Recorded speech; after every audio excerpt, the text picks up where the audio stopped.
Hello po mga kababayan, kamusta po kayo dyan? Nandito po tayo ngayon sa TikTok ni Pocolan sa Cebu City sa Mississauga. So ngayon po, meron po tayong makukuha ng panibagong good vibes and kaalaman na makuha natin sa ating kasama na lovely couple na nakasama ko ngayon, si Kay at si Jeremy. So sila yung, si Kay ay sa mga bangka artist na nag-perform nung special guest nung last na Niagara Spotlight dito sa Canada. So anyway, tanungin natin sila Kay at si Jeremy about ano ba yung naging process nila, plan nila, strategy nila, paano sila nag-come up dito, at before of that, alamin natin kung ano ba yung ginagawa nila sa Pilipinas before sila mag-decide na pumunta dito sa Canada.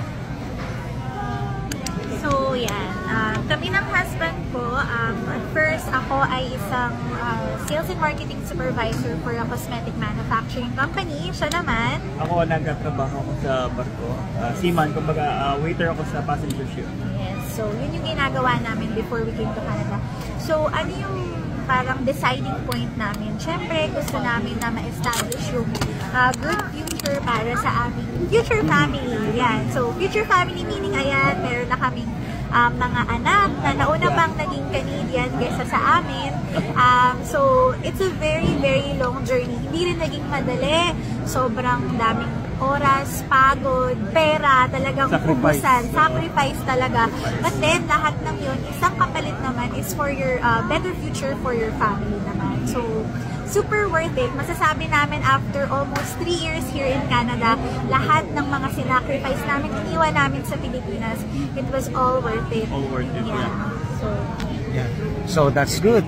So ano naman yung mga ginawa nyo nung bago kayo pumunta rito? Paano nyo process? Sino yung mga naging nilapitan nyo na nakatulong sa inyo pumunta rito sa Canada? So, unang-una, syempre, magpapasalamat muna kami kay Lord kasi binigyan niya kami ng mga tamang tao na tutulong sa amin. And syempre, sa family namin na talagang all the way sinuportahan nila kami, not only emotionally, but most especially financially. Kasi sobrang important ng stable ka financially, lalo na kapag pupunta ka dito sa Canada. Kapag nag-convert ka ng money from peso to Canadian dollars, napakalaki nung difference. But then, siguro yung number one na masasabi namin is know kung sino yung lalapitan mo, no? And yung steps na iti-take mo. So, number one, kasi dumaan kaming agency, yan. Importante yun sa mga kababayan natin.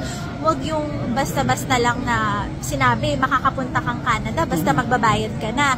Malaking money ang involved, and syempre yung time na i-waste mo. So dapat yung license talagang i-search mo yung company na yon, kung talagang nakakapagpaalis sila ng mga students, nakakapagbigay ba sila ng approval sa mga visa.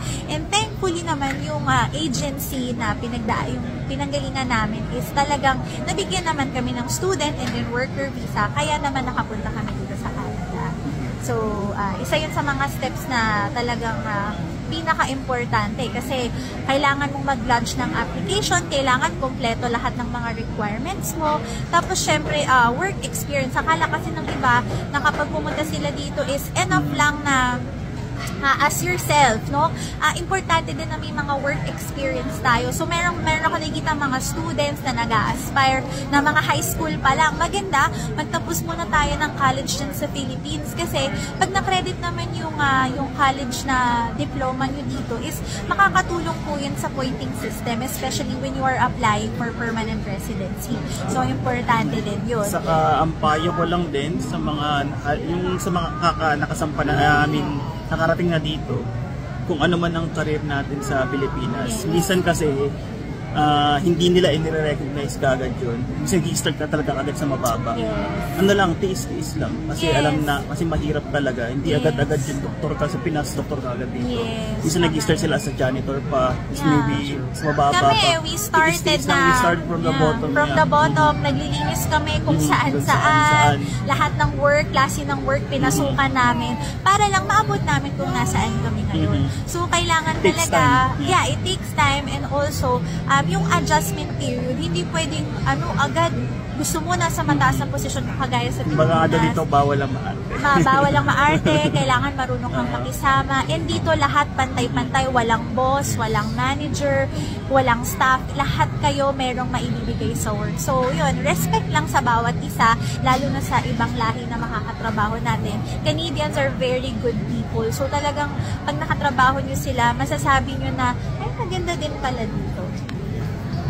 So, yan guys. Pero may mga bagay na kasi akong tayo naririnig, maaari narinig na rin about sa mga taong sinasabi nila is more than 0.5% ng mga tao na nandito na sa Canada, let's say for example, international student or even though yung iba mga PR na citizen, bumabalik talaga sa bansa natin dahil gawa nga sa hirap ng buhay.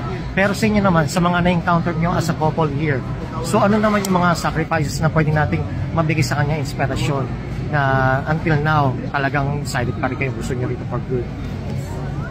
So, totoo, wala namang madali. Kahit saang bansa ka, kahit naman nasa Pilipinas ka, mahirap pa rin naman ang buhay dyan. Parang ano lang, choose your battles wisely. Ano na